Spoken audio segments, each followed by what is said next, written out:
اور اس شب بارات میں جب اللہ آسمان دنیا میں آ جاتے ہیں، اللہ کی رحمت جوش میں ہوتی ہے، ہر بندے کی مغفرت کا اعلان ہو جاتا ہے۔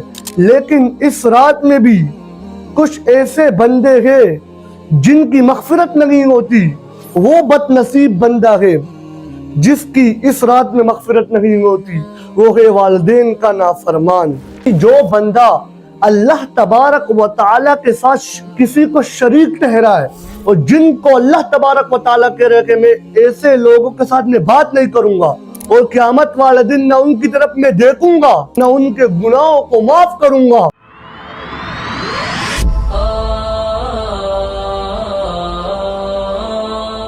الحمدللہ رب العالمین والصلاة والسلام علی اشرف الانبیاء والمرسلین محمد وعلى آلہ واصحابہ اجمعین، اما بعد فاعوذ باللہ من الشیطان الرجیم، بسم اللہ الرحمن الرحیم، حامیم والکتاب المبین، انا انزلناہ فی لیلۃ مبارکہ، صدق اللہ العظیم۔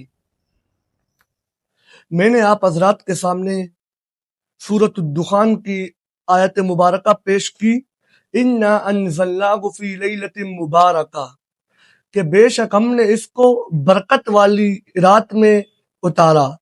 اب تفسیر جلالین میں علامہ جلال الدین رحمہ اللہ لکھتے ہیں اس کے ذیل میں، اس برکت والی رات سے ہی لیلۃ القدر، یا لیلۃ القدر کی رات مراد ہے، اور یا لیلۃ النصف من شعبان، یا شعبان کی 15ویں رات مراد ہے، اور شعبان کی 15ویں رات کو شب بارات کہا جاتا ہے۔ شب بارات یہ وہ بابرکت اور مقدس رات ہے جس میں اللہ تبارک و تعالی آسمان دنیا میں آ کر تمام انسانیت کی مغفرت فرماتے ہیں۔ پوری دنیا میں جتنے انسان ہیں ان سب کی مغفرت کا اعلان کرتے ہیں، اس لیے اس کو شب بارات کہا جاتا ہے۔ اور اس شب بارات میں جب اللہ آسمان دنیا میں آ جاتے ہیں، اللہ کی رحمت جوش میں ہوتی ہے، ہر بندے کی مغفرت کا اعلان ہو جاتا ہے۔ لیکن اس رات میں بھی کچھ ایسے بندے ہیں جن کی مغفرت نہیں ہوتی۔ اگر ان میں سے میں اور آپ ہے تو میں اور آپ اپنا جائزہ لے، وہ کتنے بندے ہیں جن کی مغفرت کا اعلان نہیں ہوتا۔ 7 قسم کے لوگ ہیں، اللہ تبارک و تعالی اس رات میں ان کی مغفرت بھی نہیں فرماتے۔ ان میں سے پہلا بندہ مشرک، یعنی جو بندہ اللہ تبارک و تعالی کے ساتھ کسی کو شریک ٹھہرائے۔ اللہ تبارک و تعالی نے قرآن مجید میں فرمایا ان الشرک لظلم عظیم، بے شک شرک بڑا ظلم ہے، یعنی سب سے بڑا ظلم اس سرزمین دنیا پر جس کو اللہ تبارک و تعالی نے فرمایا وہ شرک ہے۔ ایک جگہ اللہ تبارک و تعالی نے قرآن مجید میں فرمایا ان اللہ لا یغفر ان یشرک بہ ویغفر ما دون ذلک لمن یشاء، اللہ تبارک و تعالی ہر گناہ کو معاف فرما دیتے لیکن مشرک کی مغفرت نہیں ہوتی۔ اور دوسرا وہ بد نصیب بندہ ہے جس کی اس رات میں مغفرت نہیں ہوتی، وہ ہے والدین کا نافرمان۔ اللہ تبارک و تعالی نے قرآن مجید میں فرمایا ہے وَقَضَىٰ رَبُّكَ أَلَّا تَعْبُدُوا إِلَّا إِيَّاهُ وَبِالْوَالِدَيْنِ إِحْسَانًا، اللہ تبارک و تعالی نے اپنے وَقَضَىٰ رَبُّكَ أَلَّا تَعْبُدُوا إِلَّا إِيَّاهُ اپنی عبادت کے بعد والدین کے مقام کو ذکر کیا ہے، یعنی والدین کا اتنا بڑا مقام ہے کہ اللہ تبارک و تعالی نے سورہ بنی اسرائیل کے 3 رکوع میں اپنی عبادت کے بعد والدین کے مقام کو ذکر کیا۔ آگے فرما رہے اللہ تبارک و تعالی اما یبلغن عندک الکبر او کلاہما فلا تقل لهما اف ولا تنهرهما وقل لهما قولا کریما، جب والدین کا مقام بتایا ہے اگر ان دونوں میں سے کوئی ایک بڑھاپے کو پہنچ جائے فلا تقل لهما اف، ان کے سامنے اف بھی نہ کہو۔ اب اف کا معنی کیا ہے؟ اب اف کا معنی یہ نہیں کہ ان کے سامنے اف نہ کہو، ان کے سامنے ایسی حرکات اور سکنات کرنے سے ہم بچے کہ جن حرکات اور سکنات کے ذریعے والدین کے دلوں کو تکلیف پہنچتی ہے۔ ان کو ایذا پہنچتی ہے، ان کے سامنے شور شرابہ کرنا، ان کے سامنے اونسی آواز سے بات کرنا، یہ والدین کے نافرمانی میں آتا ہے۔ اس رات میں والدین کی نافرمانی کرنے والے کی مغفرت کا اعلان بھی اللہ تبارک و تعالی نہیں فرماتے۔ تیسرا وہ شخص جو اپنی شلوار کو ٹخنوں سے نیچے رکھتا ہے۔ مسلم شریف کی روایت ہے، ثلاثۃ لا یکلمہم اللہ ولا ینظر الیہم یوم القیامۃ ولا یزکیہم ولہم عذاب علیم۔ تین طرح کے وہ لوگ قیامت والے دن اللہ تبارک و تعالی ان سے نہ بات کریں گے۔ کتنی سخت وعید ہے، اللہ تبارک و تعالی جس کے ساتھ بات نہیں کریں گے۔ اگر آج ہمارے کو کوئی بہت بڑا سربراہ، کوئی وزیر اعظم کہہ دے کہ میں آپ سے بات نہیں کروں گا، ہم لوگ پریشان ہو جاتے۔ اور جن کو اللہ تبارک و تعالیٰ کہہ رہے کہ میں ایسے لوگوں کے ساتھ میں بات نہیں کروں گا، وَلَا يَنْظُرُ إِلَيْهِمْ يَوْمَ الْقِيَامَةِ، اور قیامت والے دن نہ ان کی طرف میں دیکھوں گا، وَلَا يُزَكِّيهِمْ، نہ ان کے گناہوں کو معاف کروں گا اور ان کو دردناک عذاب دوں گا۔ چار قسم کی سزائیں اللہ تبارک و تعالیٰ دیں گے۔ کون ہے ان میں سے؟ پہلا شخص وہ ہے جو اپنی شلوار کو ٹخنوں سے نیچے رکھتا ہے، اور دوسرا المنان، نیکی کر کے احسان کو جتلاتا ہے۔ تیسرا وہ شخص جو اپنے مال کو جھوٹ بول کر فروخت کرتا ہے۔ کتنی سخت وعید ہے شلوار کو ٹخنوں سے نیچے رکھنا۔ اللہ تبارک و تعالیٰ شخص کے نہ بات کریں گے، نہ اس کی طرف دیکھیں گے، نہ اس کے گناہوں کو معاف کریں گے اور اس کو دردناک عذاب دیں گے۔ اس لیے ہم اپنی شلوار کو ٹخنوں سے اوپر رکھنے کا اہتمام کریں۔ اور چوتھا شخص وہ ہے جو شراب پینے کا عادی ہو۔